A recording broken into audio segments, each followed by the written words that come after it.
একটু দেখাবেন? আপনার এই যে অবস্থা দেখে তো মনে হচ্ছে না আপনি ভিক্ষুক। এখন হচ্ছে পরিস্থিতির শিকার। আমার টাকাটা কি মেরে পরিস্থিতির দিয়েছে। শিকার আপনি? কি হয়েছে আপনার সাথে? আমার সাথে অনেক বড় অন্যায় হয়েছে। আসসালামু আলাইকুম। ওয়ালাইকুম আসসালাম। আহ, আমার 10টা টাকা দিবেন? আমি আল্লাহর রাস্তায় 10টা টাকা দিবেন। আমি অসুস্থ, আমার প্যানক্রিয়াসে পাথর, আমার অপারেশন করতে হবে, তো এই যে ঢাকা মেডিকেলে ভর্তি ছিলাম, এগুলো টেস্ট করতে হবে, এগুলো টাকা নেই। এখন হচ্ছে স্যার আমার একটু সাহায্য করেন। আচ্ছা, আপনি অসুস্থ? জি স্যার। আল্লাহর রাস্তায় চাইলে তো না করা যায় না। আচ্ছা ধরেন,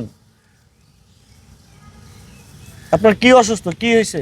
আমার প্যানক্রিয়াসে পাথর, গোলব্লাডার পাথর, ফ্যাটি লিভার, আর হচ্ছে ইউথেরাসের টিউমার, মেদুলার হাড় ক্ষয়, ডায়াবেটিস, থাইরয়েড গ্ল্যান্ড টিউমার, এগুলো অপারেশন করতে বলছে ডক্টর।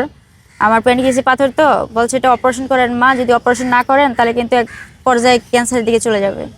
হ্যাঁ, তো এখন হচ্ছে আমি আমার বাসা হচ্ছে মিরপুর 11, সেকশন 7, জিলপার বস্তি, রূপনগর থানার অধীনে। এখন হচ্ছে ওখানে মাইনুদ্দিন মোনা নামের একজন লোক ছিল।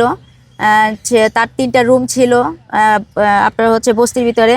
তো আমি তো ভিক্ষা করি, আমি অসুস্থ থাকি, রুম বানাতে কষ্ট হয়, ওটা মনার ওয়াইফ তারা দেখতো। আচ্ছা, আমি একটু তার আগে আমি জানবো আপনার কাছ থেকে, যদি একটু শোনেন। আপনি তো বললেন আপনার অনেক সমস্যা, আপনি ভিক্ষা করেন। আপনার যে সেটা হচ্ছে যারা হায়াত উর্ফে রত্না সাংবাদিক, তার নির্দেশ আমাকে মারধর করে। তারপরে হচ্ছে সেই আমি যখন অসুস্থ থাকি, মানে ওই যে আমার রুম বন্ধক দিচ্ছে আমার কাছে একটা 25,000 টাকার বিনিময়ে। স্টেমও আছে, হ্যাঁ এই যে স্টেম আছে, হ্যাঁ, স্টেম আছে আমার কাছে। তো মানে আপনার ভিক্ষার টাকা মেরে দিয়েছে? হ্যাঁ, ভিক্ষার টাকা মেরে দিয়েছে আমার 25,000 টাকা। 25,000 টাকা আপনি ভিক্ষা করে জমাইছিলাম। কতদিনে জমাইছেন 25,000 টাকা? প্রায় 1 বছরের বেশি হবে। 1 বছরের বেশি? হ্যাঁ। এই 25,000 টাকা জমাইছেন আপনি? জি স্যার। সেই টাকাটা মেরে দিছে? হ্যাঁ, মেরে দিয়েছি বলতে পরে রুম বন্ধক রাখি। আমি অসুস্থ ছিলাম, অসুস্থ থাকার পরে হচ্ছে আমি ঢাকা মেডিকেলে অ্যাডমিশন হই। যখন সুস্থ হই তখন বাসায় এসে শুনি যে যারা হায়াত উর্ফে রত্না সাংবাদিক আর হচ্ছে আপনার মাইনুদ্দিন মোনা, তারা বাড়ি বিক্রি করে চলে গেছে। তো আমি তখন ওই শুনে আমি কান্নাকাটি করতেছি। পরে সবাই বলতেছে কাঁদিস না, তুই হচ্ছে মোনাকে ফোন দে। পরে মোনাকে অনেকবার ফোন দিছি, প্রায় 100 বার ফোন দিছি, রিসিভ করে না। পরে হচ্ছে লাস্টে মোনার বোনকে ফোন দিছি, যারা হায়াত উর্ফে রত্না সাংবাদিক। পরে তাকে ফোন দেওয়ার পরে সে অকথ্য ভাষা গালাগালি করছে যে তোকে আমি টাকা দিব না, ঠিক আছে, তুই যদি পারস যা মামলা কর, পুলিশকে দিব, তোরে দিব কেন। এখানে আরও কয়েকটা খারাপ ওয়ার্ড করছে, আমি এটা বলতে পারবো না, ঠিক আছে। তো অকথ্য ভাষা আমার গালাগালি করছে, সে আমার টাকা আপনি দিচ্ছে তাকে না। টাকাটা দিয়েছিলেন মানে কি সুবাদে, কেন দিয়েছিলেন? ওই যে একটা রুম বন্ধকের কথা বলে, যে ওই রুমে আমি থাকবো, 6 মাস হয়ে যাবে, 6 মাস হলে আমার টাকা রিটার্ন দিব, আমি তার স্ট্যাম্প আর রুম বুঝাই দিব। আচ্ছা, মানে রুম আপনি নিবেন তার কাছ থেকে? হ্যাঁ, 6 বন্ধক। মাস থাকবেন? হ্যাঁ। থাকার পরে সেই টাকাটা আবার আপনাকে সে ফিরিয়ে দিবে?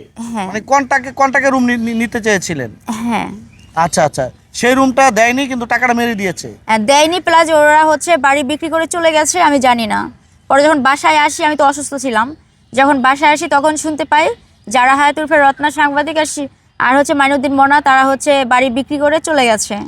এই এখন হচ্ছে তারা টাকা দিব না। পরে হচ্ছে ওই একটা ম্যাডাম ছিল, ও জার্নালিস্ট সাংবাদিক, উনি বলছে যে আচ্ছা ঠিক আছে, আপনার ব্যাপারটা আমি দেখব।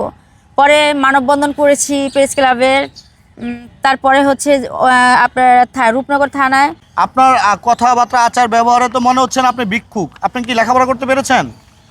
হ্যাঁ, আমি দাখিল পাস করছি। দাখিল পাস করেছেন? জি। মানে মাদ্রাসা লাইনে? জি। তো আপনি তো ভালো শিক্ষিত একটা মেয়ে, ভিক্ষা ব্যবসায় কেন নেমেছেন আপনি?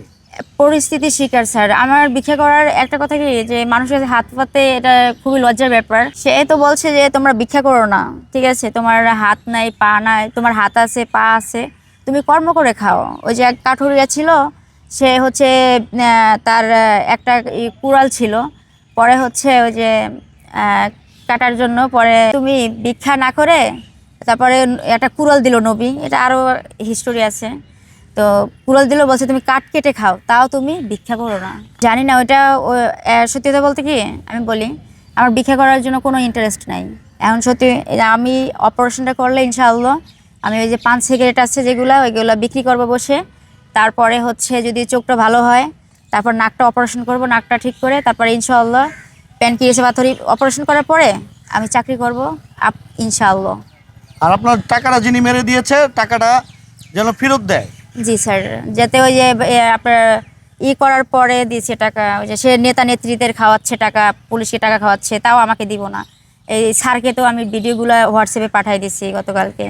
আচ্ছা, তো প্রিয় দর্শক, আমরা বলতে চাই যারা ভিক্ষা করে আসলে তারা অনেক সময় পেটের দায়ে করে থাকে, বিভিন্ন কারণে করে থাকে।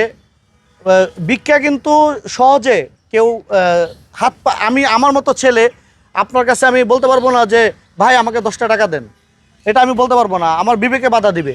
ভিক্ষা ব্যবসাটা হচ্ছে বিনা পুঁজির ব্যবসা, আসলে এটা অনেকে পারে অনেকে পারে না। তো এই বোনটির যে সাথে যে ঘটনাটা ঘটেছে, তার ভিক্ষার 25,000 টাকা মেরে দিয়েছে। আজকে সেই টাকার জন্য মানুষের দুয়ারে দুয়ারে এবং তিনি মানববন্ধনও করেছে। আমরা আশা করবো এই ভিডিও প্রকাশের পরে যে ভদ্রলোক এই বোনটির 25,000 টাকা মেরে দিয়েছে, সেই ভদ্রলোক অতি দ্রুত এই বোনটির সাথে যেন যোগাযোগ করে, তার টাকাটা যেন ফিরিয়ে দেয়, সেই প্রত্যাশায় শেষ করছি। আল্লাহ হাফেজ।